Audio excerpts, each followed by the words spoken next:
Hi everyone, this is April from House by Hoff, and I am here today to talk to you about creating beautiful vignettes in your home. This is part of our Back to Basics blogging series, and this is also my first time making a video, so I'm kind of excited to be trying something new today.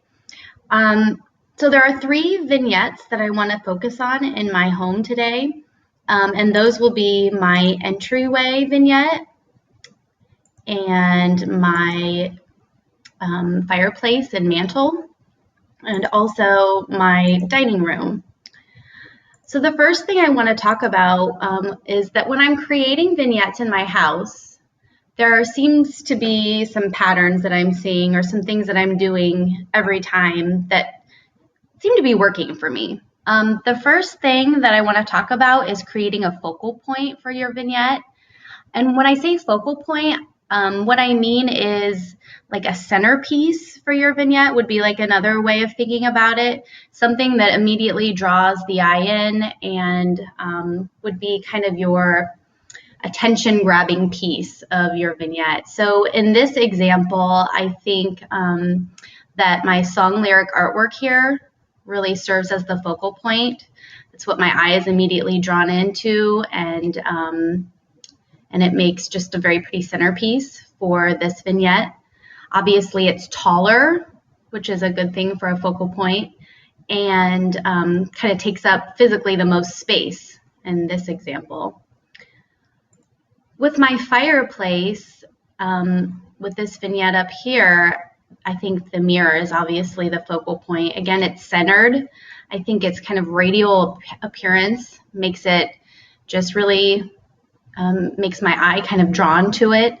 Its texture, its color, all of those things really make it a pretty focal point for that vignette.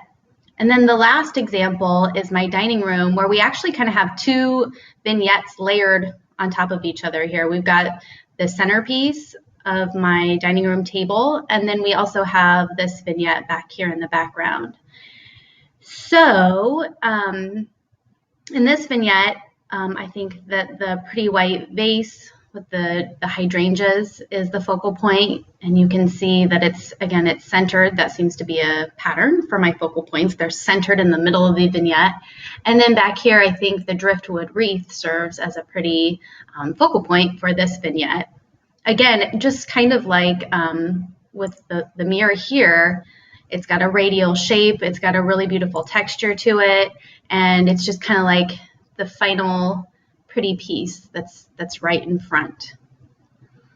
The next thing I want to talk about is layering heights. I think that this can be tricky, and but that's one thing that for a vignette to really work, you've got to have layered heights. You know, not everything can be tall, not everything can be small.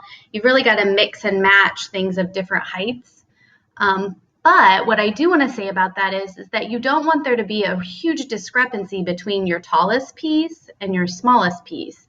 You want it to kind of visually layer down so that your focal point up here kind of gradually goes down with your accessories. One thing that I do a lot is that if I find that I don't have a piece that's just perfect, like the perfect height, I'll stick some old books. Like I could stick some old books under this lantern. Or if I wanted these vases on the side to be a little bit taller, layering old books, and my favorite is like old antique books underneath your pieces to add height if you need to, is just a really good go-to trick. That's a good thing to have in your pocket. I also tried to create some layers underneath the table, this console table here, whereas we have the boots and the pillow, and then it kind of gradually goes downward in height, obviously all the way down to the pumpkin. And then my fireplace and mantle, we've got the tall window in the background, and then as you can see, we've got the fall sprigs, and then gradually we're just kind of layering and tapering down in heights in front here. And the last one, my dining room, if we look at this, I tried to use a wine bottle that would just kind of gradually taper down in height. Obviously, there is a little bit of a jump here, but I think that's okay. And then the small pumpkins in front create some pretty differences in heights. And back here, we could even start up here with the antique sign, and it just kind of gradually tapers downward. So using things of different heights is important when you're creating vignettes in your house. The last thing I want to talk about is actually layering your pieces. So when I say layering, what I mean is like to create more dimension. You know, you want to have a piece in the back, and then you want to layer some pieces in front to just create a dimensional look to your vignette. So obviously I have this in the back, and then I have my sprigs kind of over the top, and then we have the lantern and the basket of books even in front of that to create some dimension. And in this case, you know, I love to start with an old window in the back and then layer pieces in front of it, like the mirror, and then the sprigs, and then the candles.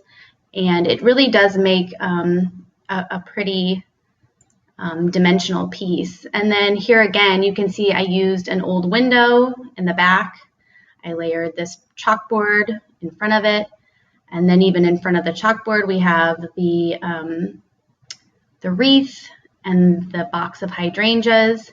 And I really just love all the layers going on here, because then we even have the pretty chairs and the pitcher and the pumpkins. And then down here we have the bench. So there's just a lot of layers going on here.